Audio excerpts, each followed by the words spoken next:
Hello, a very good morning to you and welcome to Table Talk on Benway Television. Today we are going to take a look at the nation once more and look at the issues affecting national and state growth. You know that the essence of having the 36 states of the Federation and of course the FCT is to ensure that development springs across board and for development and growth to take effect all the states, the subnationals, and of course, the federal government at the center must put hands together to ensure that we have the best as citizens. What are the factors? What are the issues affecting our growth as a nation? Is it the people? Is it the structures on ground? Is it a system? Is it issues of nepotism? Issues of tribalism? Is it issues of sentiment? What really seems to be the problem is what we intend to address on today's edition of the program. So we ask you to stay with us so that we will always give you the best as usual. I want to welcome you very warmly to Table Talk on Benway Television. My name is Japheth Kwahom. I also, once again, I'd like to welcome Paul Uga, who is a journalist and former chairman, and that's Association of Nigerian Authors here in Benue State. I'd like to welcome you to the studios of Benue Television once again. Good morning, Javed. Yes, it's good to have you here. And most of the times when we want to talk about this kind of burning issues, I always crave to have the presence of a journalist because we are the ones originally saddled with the responsibility of telling the nation the truth at any time. I like to say that what do you think specifically has been the problem of this country and what do you think is affecting our growth as a nation?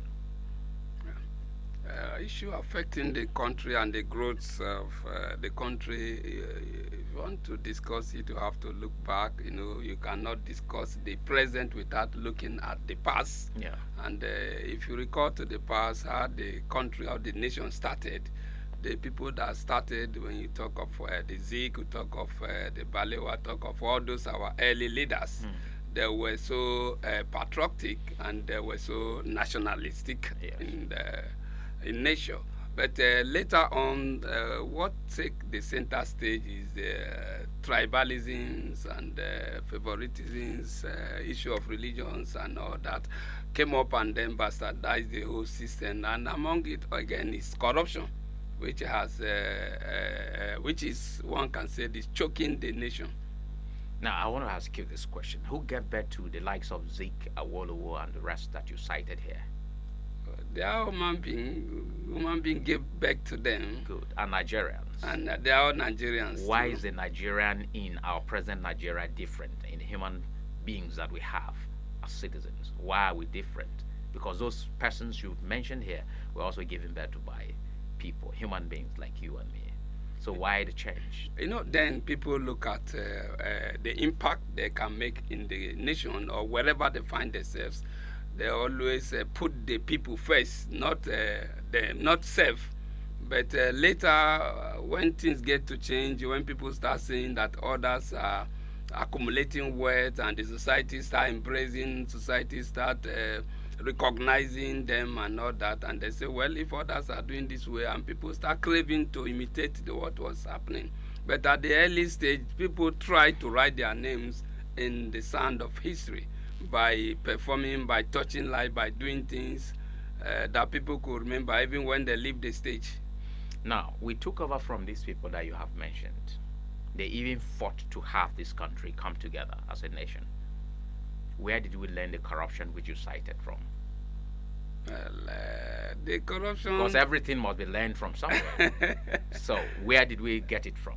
Well, as the successive government comes, as leaders comes, things start changing, and along the way, I think even the military tried to instill that culture from the beginning when during the Buhari and Idiagbo came up with war against indisciplines and all that, and we see the country, and even during the Murtala Mohammed, the record is there when he was the head of state of the country, and I tried to instill disciplines, and then things were working. But along the line, people start coming, leaders start coming, and people start seeing the changes. Maybe they might have seen it from somewhere, or they are whatever that is within them. Sorry. Well, this is going to be a whole wide discussion because there are a lot of questions for us to deal with. Now, we're looking at issues affecting national growth, states and national growth. And this matter involves the states, including Benue.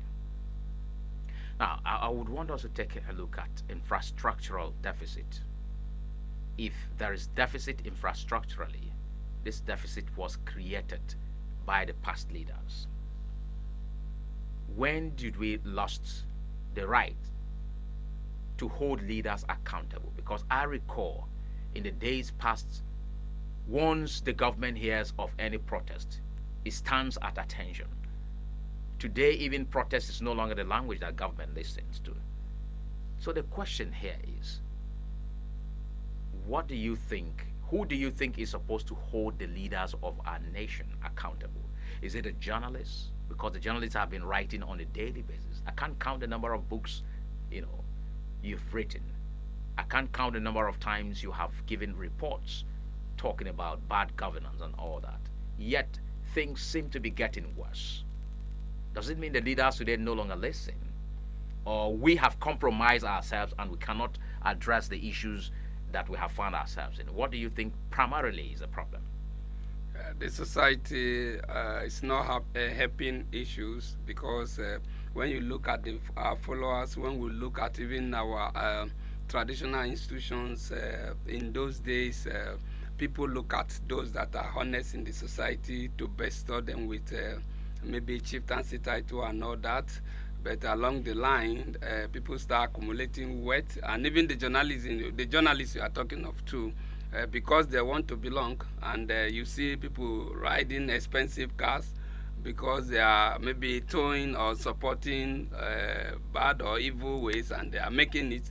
And others who want to do that, and instead of embarking on investigative journalism that's supposed to bring out things that will address issues, they start to compromise with the system, and that is where we find ourselves where we are. It's all right. Now let's also talk about the youth. Do you think that the youth are actually proactive in changing the narrative in this country? Because I have gathered in retrospect that most of the times in the past where we had good leaders and all of that, youths were in the vanguard of producing leaders. And then the crop of leaders that we had in those days were all youthful people. For a very long time now, it is rare that you see a young person at the helm of the affairs of this state or the federal government. Well, where did we lost our mandate as young people? Well, the youth are being given opportunity. If you recall, there are some states that youth have emerged as governor. When you think of somebody what's the percentage? The percentage yes. of the youth in leadership. Yes, exactly. Well, the percentage is still low. To assess that the percentage is still low. But at times too, when youth are given opportunity, instead of helping issues, they too don't help issues. We have young people that have emerged as governors, and at the end of the day, their performance was below expectations, and that has become an issue. And that is not to say that all youth are not good leaders. There are also youths that are performing excellently in whatever they have been given to. Oh. That is where the issue lies. It's okay. Now, let's also talk about the various states. A lot of persons have always accused the subnational, that's the states, of being responsible for even the economic quagmire that we found ourselves in. They have accused the state of the slow pace of growth across the nation. You cited issues of corruption. When a rich man steals, it is eulogized as embezzlement or looting. But when a poor man steals a chicken, he is being paraded around the market square. What are the examples we are showing as a people who are willing to change the plight of the nation? Do you think we're ready for any positive change as a people in this country? Yes, we are ready for that, and examples are bound for such, because there are issues whereby even the low, an average persons have done something well and they have been rewarded. If you recall, a lady that was working at an airport that found over 12 millions at the airport, and at the end it was given national award, was recognized, and even the state too gave her automatic employment. There are incidents of others too that have found money in their vehicle and returned, and they have been rewarded. The fact that we are talking of corruption does not mean that all Nigerians are corrupt. There are still good Nigerians, and there are still those that are putting up their best and performing excellently. But looking at it as holistically, the issue of corruption, the issue of that of state, you cannot say all the states are backward, or you cannot say the development has been hampered by all the governors, because if you start to visit from state to state, you see the differences, you see their performances. There are those that are performing and there are some that are not performing. So we cannot group all as a failure, or the responsibility of Nigeria not being developed as the governor responsible for. No, there are some governors that are really working and trying to transform wherever they are. Like the apps in the other instance, how many governors are willing to free up the space for development out of the 36 state governors? Now, the direct question is, do you think the governors have paved the way for development across the state? Because if we're talking of a minute percentage, we wouldn't be given the right, comparison or analysis or something. So let's get to know. The direct question is, do you think a larger percentage of the governors are willing to do the needful when it comes to growth, contributing their own quota to the growth of the nation in terms of development? Well, a lot of them have that mind to do, but there are so many factors that have held them back. If you have not found yourself in some certain positions, you might not know the kind of challenges and all that they face. There are so many issues. The issue of federalism is there. The issue of followership is there, whereby somebody assumed the position of a governor, the first citizen of the state, and the whole people want him to maybe do one thing or the other, giving out money and all that. And if you continue to distribute all the money to all that you know as a governor, you can't do anything. And at times when you come, the party that brought you on board, there are demands and how to service the stakeholders.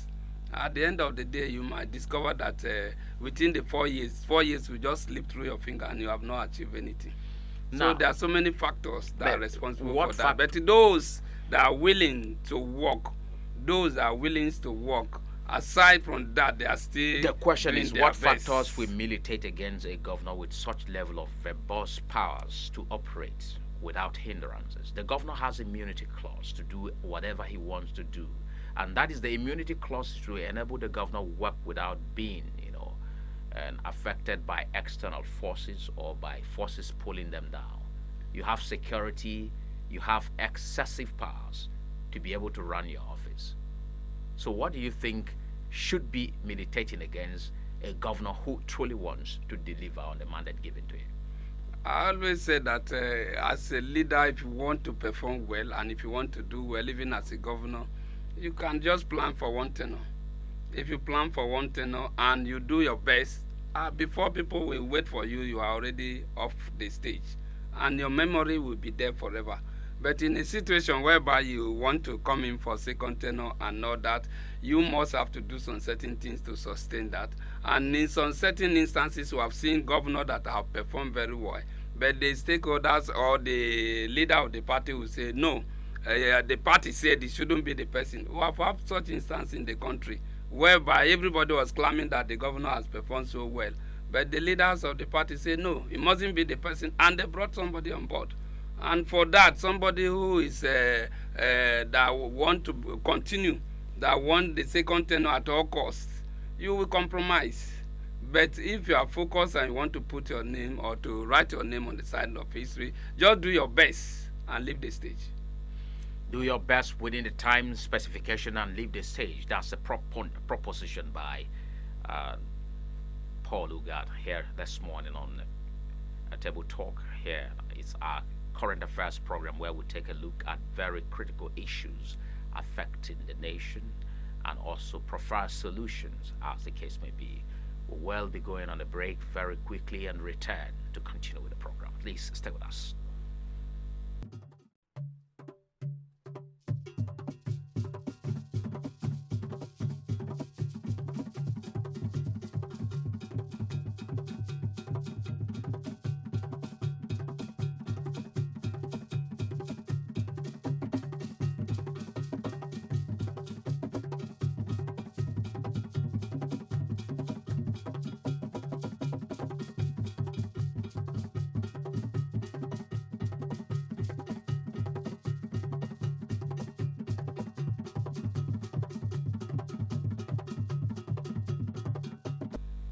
Welcome back to the studios of Benway Television. We're still on Table Talk. It's a program where we take a look at critical issues affecting our country. And today we're looking at the state of the nation and what issues are there affecting the growth of the states and, of course, the national growth in our country. Paul Ugard has been doing justice to this very important topic, and there is a time for us to look at some other issues. We've been talking about the state governors in the last couple of meetings. We are trying to find out what's basically the solution to the problems of Nigeria when it comes to growth, and then what has actually been the cankerworm affecting the growth of our nation. Let's also beam our searchlight now on the National Assembly. Some other proponents have said the National Assembly is largely responsible for, the backwardness of our state. The National Assembly will come out clean and tell you that their responsibility is only to make laws and not enforce them.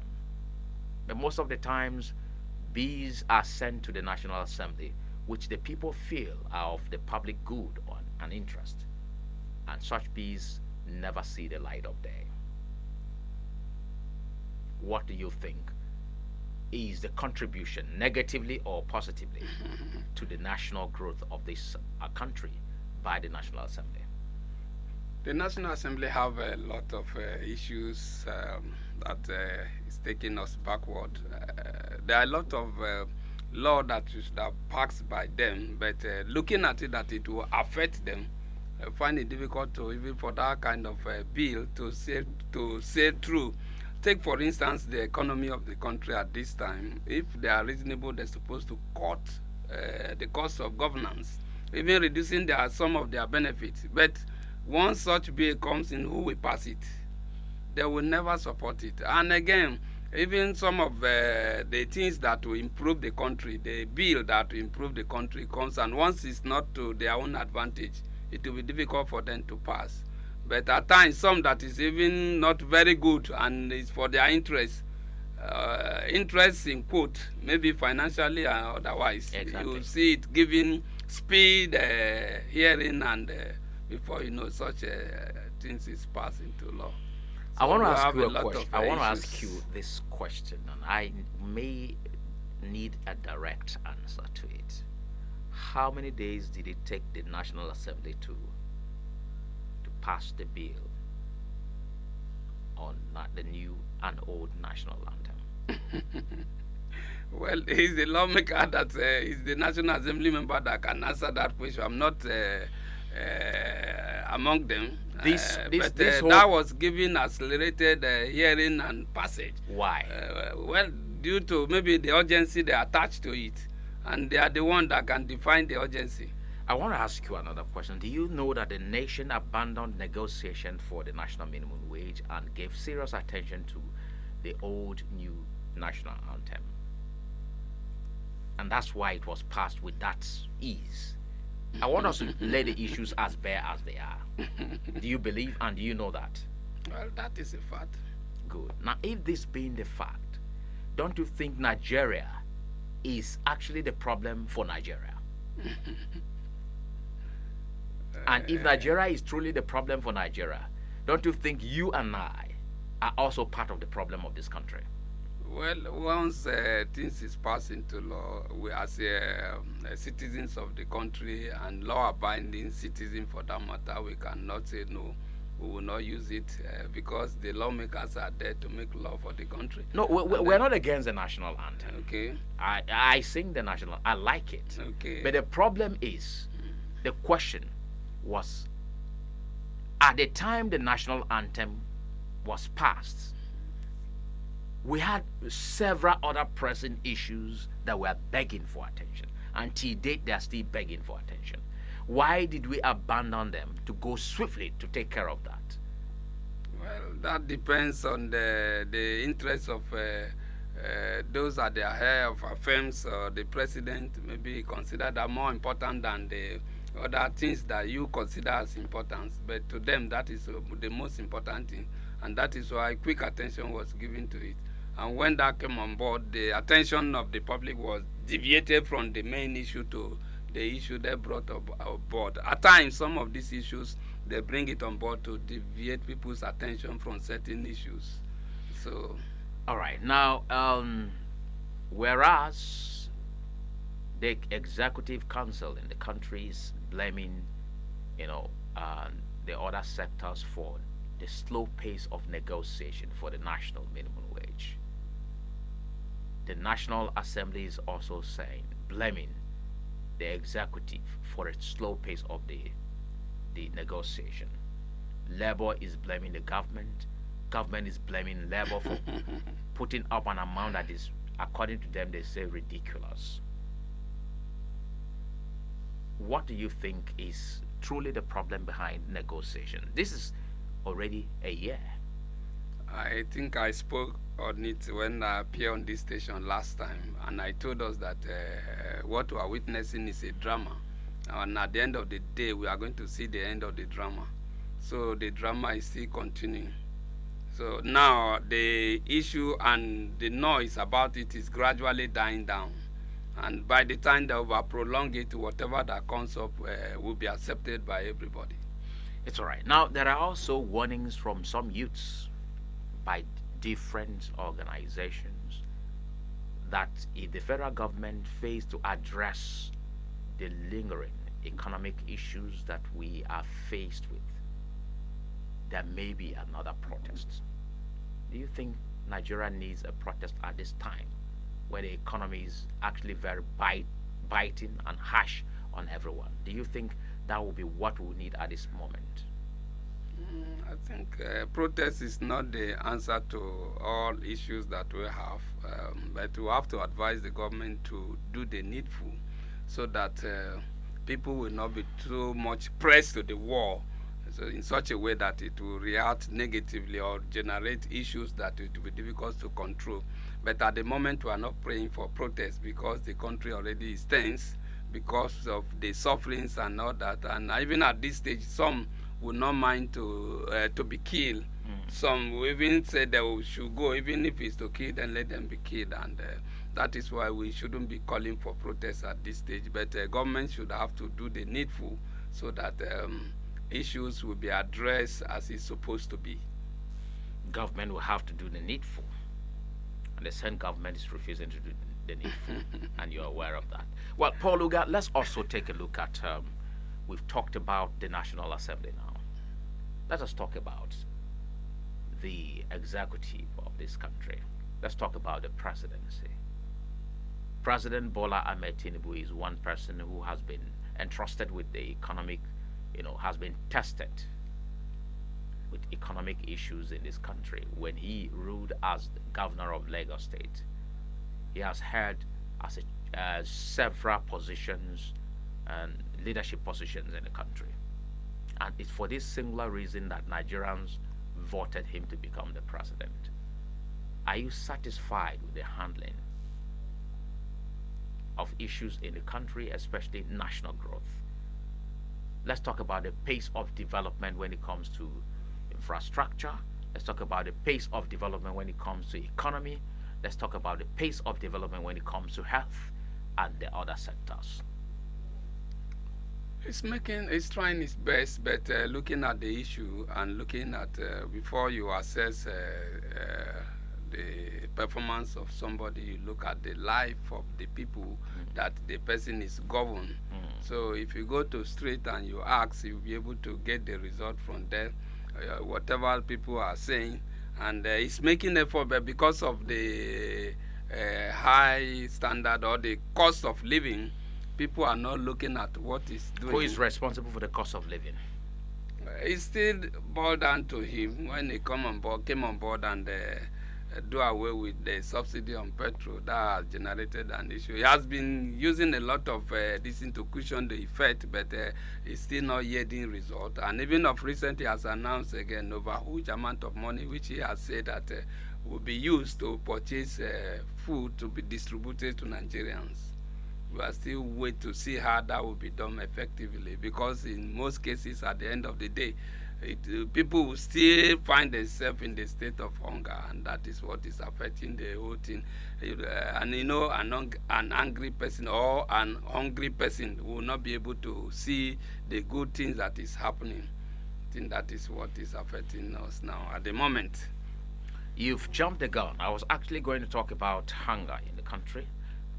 We have had complaints from people across board that there is hunger in the land and they cannot take 3 square meals per day, and this is truly one of the most serious problems that we are faced with in the country at this time.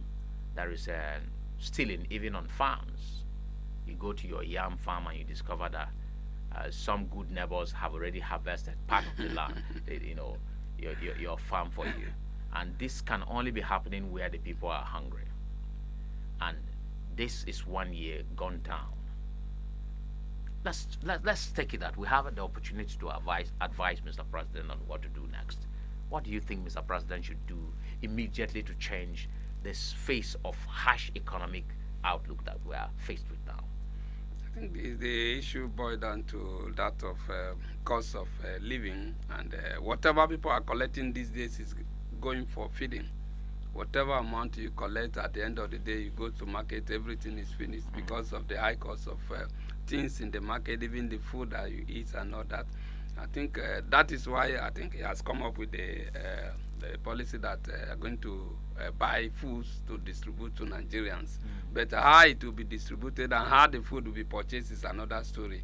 So if it is not done effectively, still the result will not be achieved. But how will it be monitored is another thing altogether. Yeah, yes. At the end of the day, the money will be given out, and he will not say, yes, so huge amount of money has been given out to purchase food, to share to Nigerians. And at the end of the day, Nigerians will be still hungry.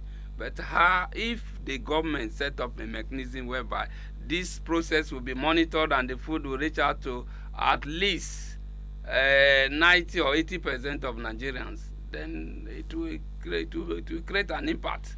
But a situation whereby it mishandled and all that, still whatever amount of money that you invested into it will still amount to nothing.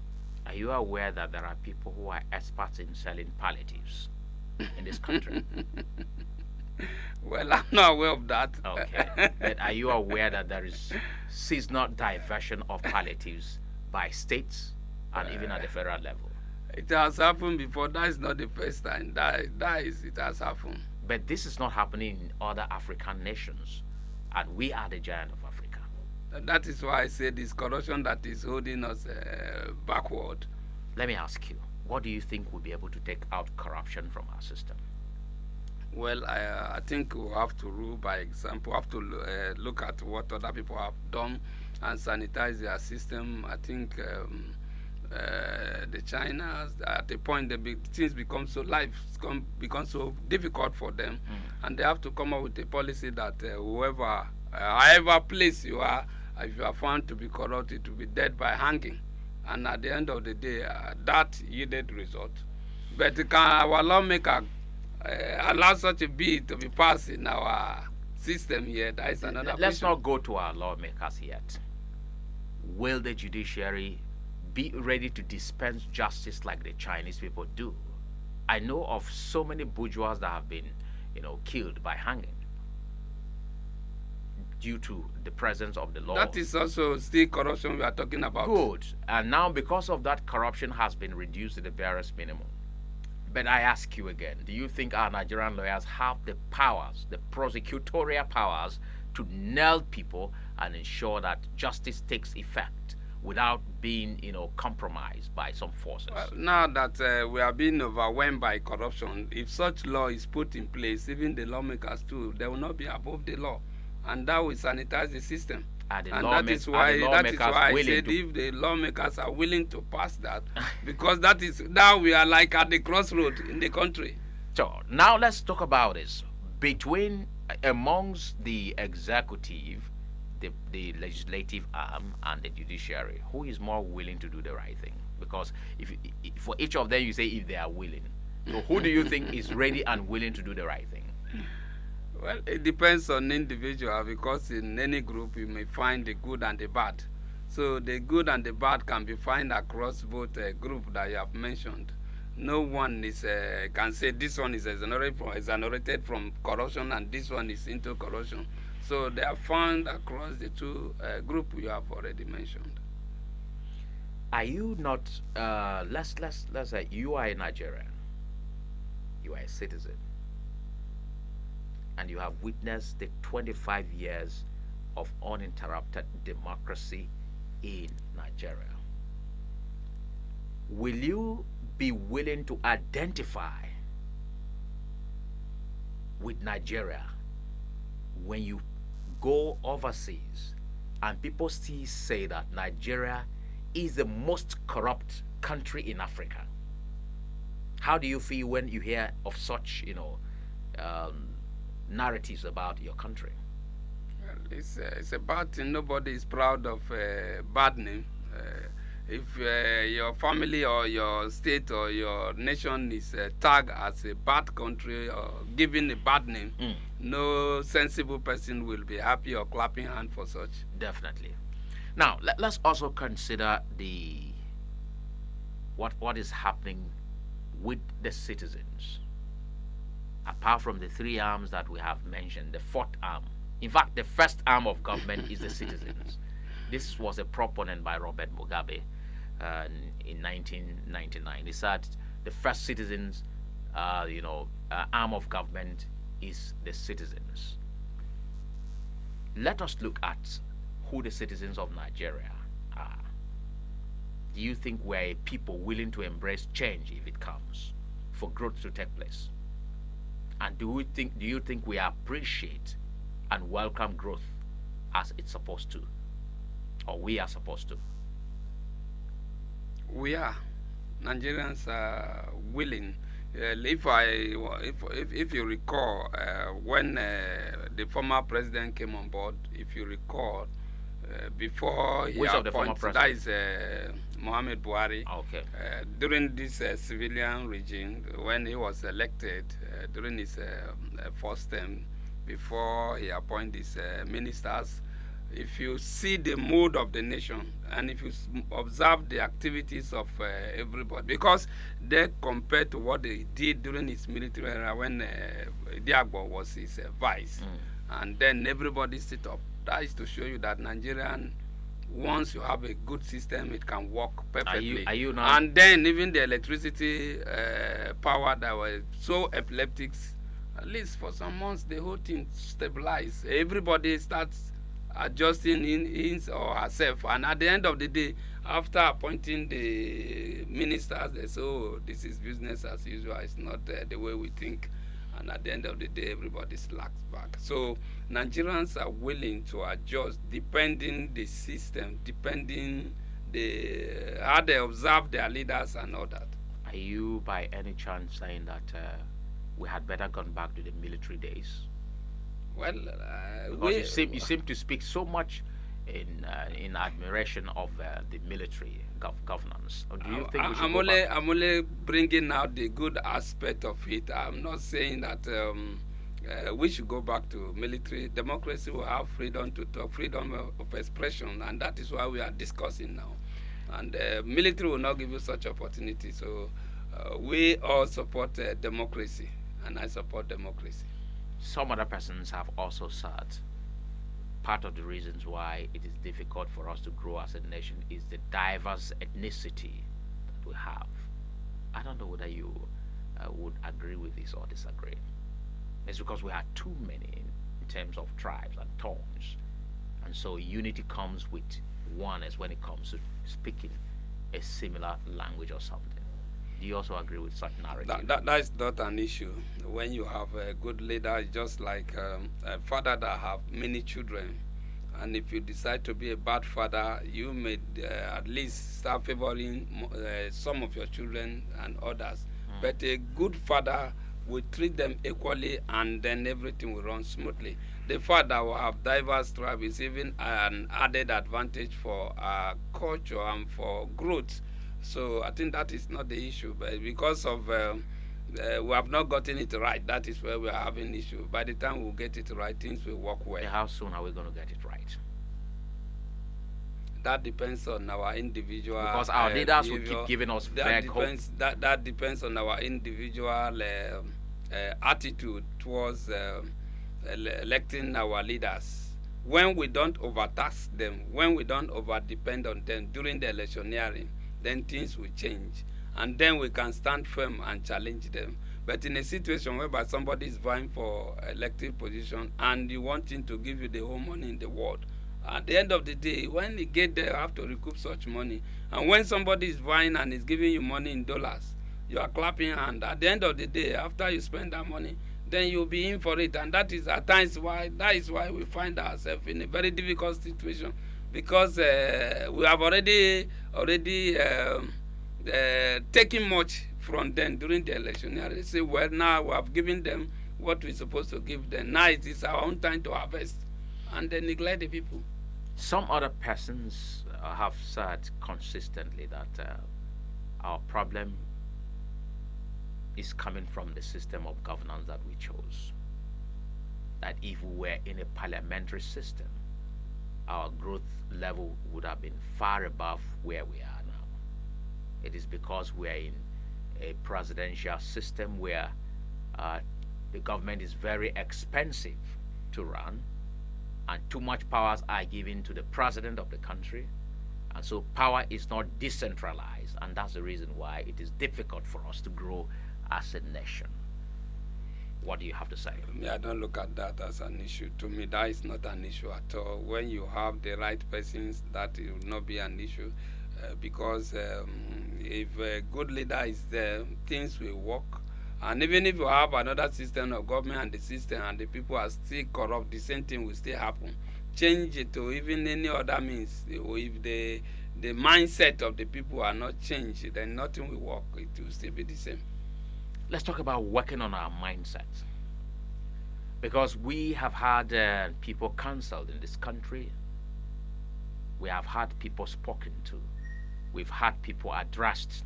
We've had people prosecuted. Yet the change seems to be still very far from us.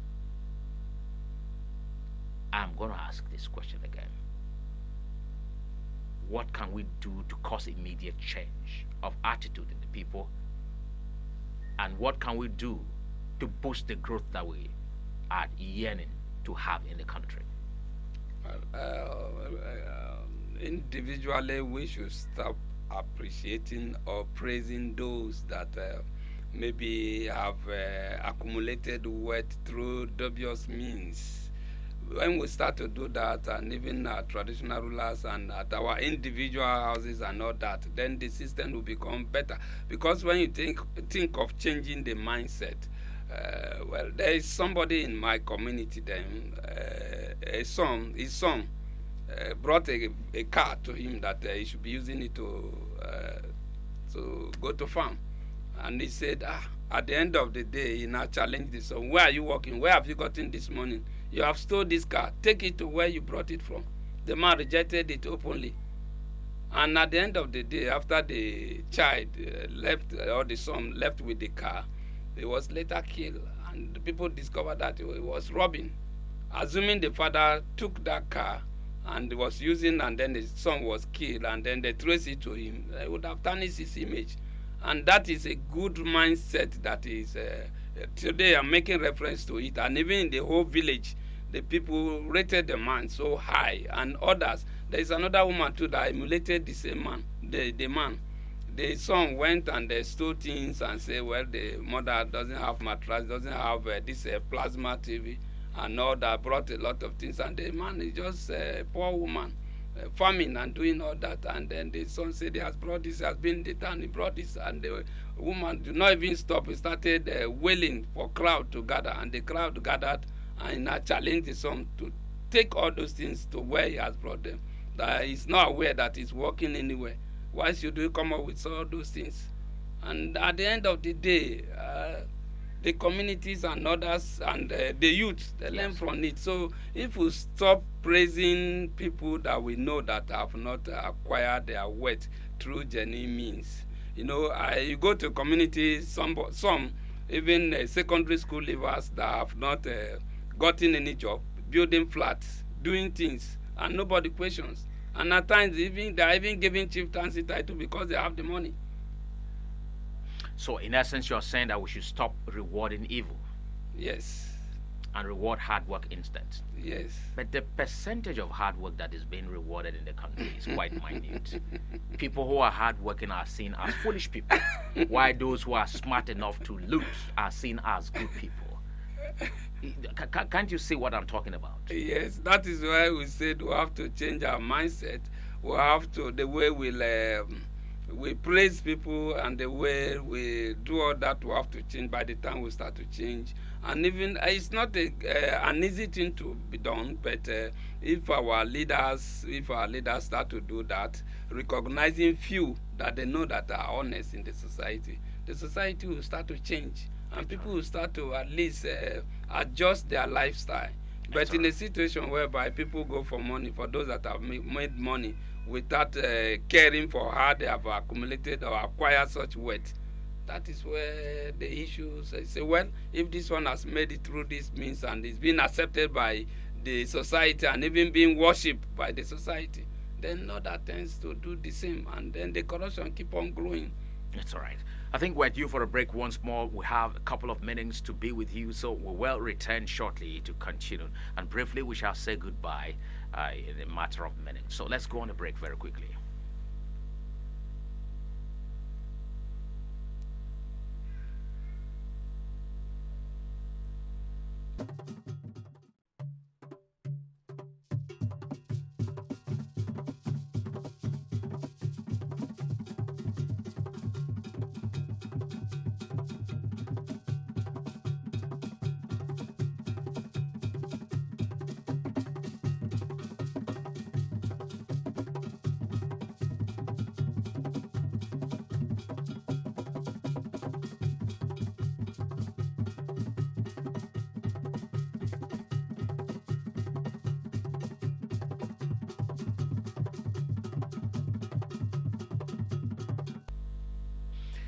Welcome back to the program. This is Table Talk on Benue Television, and we're looking at the nation today, issues affecting state and national growth in our country, Nigeria. Paul Uga, who is a journalist and, of course, former chairman, ANA, here in Benue State, is doing justice to this very important topic. Paul, we have to take a look at this part of it because we have limited time. So there is a need for us to take a look at this critical problem and see if we can address it. Do you agree that the people are stronger than the institutions in this country? Very well. Is that what is supposed to be in place? Individuals are stronger than the institutions that are put in place to check, the excesses of human beings. Because we have given way to corruption, that is why it is. If not, that is not how it's supposed to be. Are you now trying to say that largely 90% of our problem is stemming from corruption? Is that what you're saying? Yes. Take corruption away, things, the system, everything will work well, perfectly. Now, let's talk about. I really want to know this. Is corruption learned in this country, or it's in the DNA?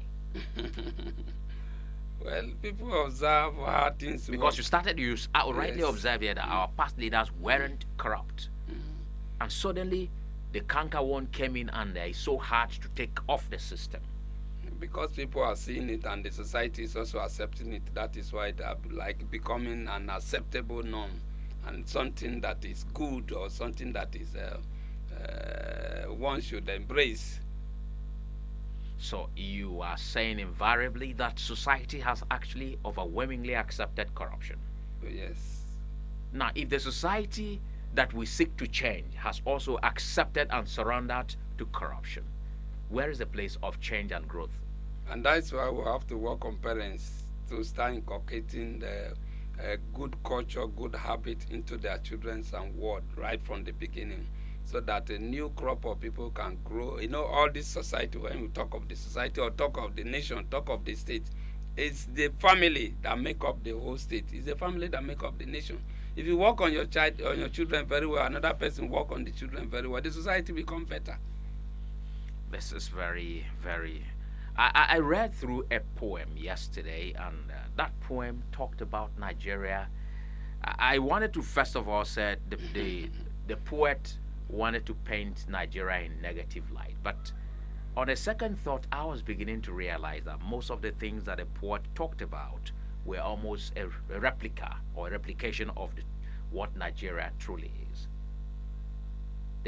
The poet said, Nigeria is a country that is full of leaders without leadership. A country that is full of resources without progress and development. A country that has all that it takes to live in abundance and enjoy and doesn't know how to use it.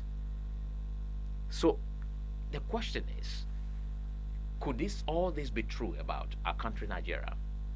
It's true, because God has blessed, God has endowed this nation.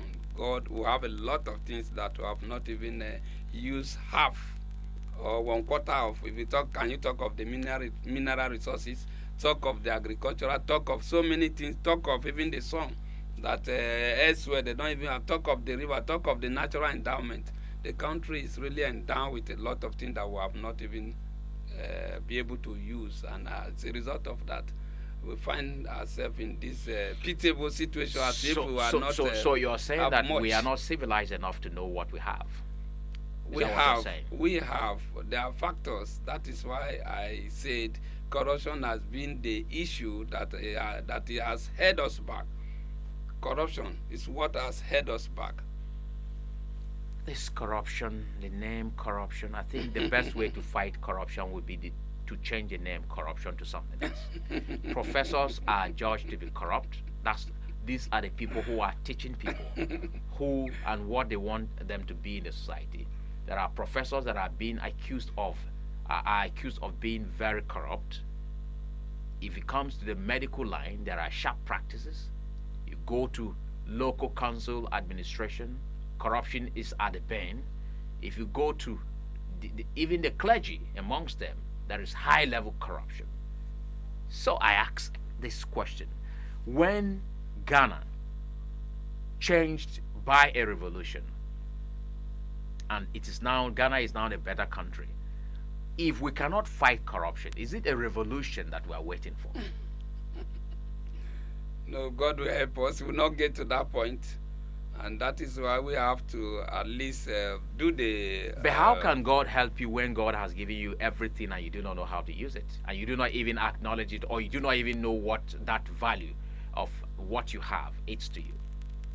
That is why we are talking, and they were saying that we should talk to the parents should work on their children so that the society will become better, so that the concept of the corruption will change, and so that things will start to work well again for us. If our leaders will change their attitude, our parents will change their attitude, me and you will change our attitude, the society will become a better place for us, all of us. If you had an opportunity to meet with the President of the Federal Republic of Nigeria now, because he has several advisors. This is about the president within the highest number of cabinet members. The ministers are many. We have never had this, and people are still complaining. So the question is, if you had the opportunity to meet with the president at this time, what would you say to him to help him change the face of Nigeria? It's effective monitoring and fighting corruption in the country. And fighting corruption is a very difficult thing, and they have to start to work on that on itself. Once you work on itself, then dealing with others will not be difficult. And once people have observed that it has worked on itself, even some will start to adjust themselves. Very well, then. I must say thank you very much indeed, Paul Uga, former chairman ANAN, and of course, distinguished journalist, for being here in the house to talk to us about the subject issue. While us talking about Nigeria today, the nation today, issues affecting national and state growth. Thank you very much indeed for making this special appearance on Benue Television. Thank you. It's Yes. a pleasure being here once again. Exactly. I would have loved to continue on and on, but this is how much time has permitted us to go. Remember that Wednesday provides an opportunity for us to be back here in the studios of Benue Television to talk to you about issues across Nigeria and, of course, the subnational and the international sphere. For now, I have to say goodbye. My name is Japheth Kwahom. See you next time.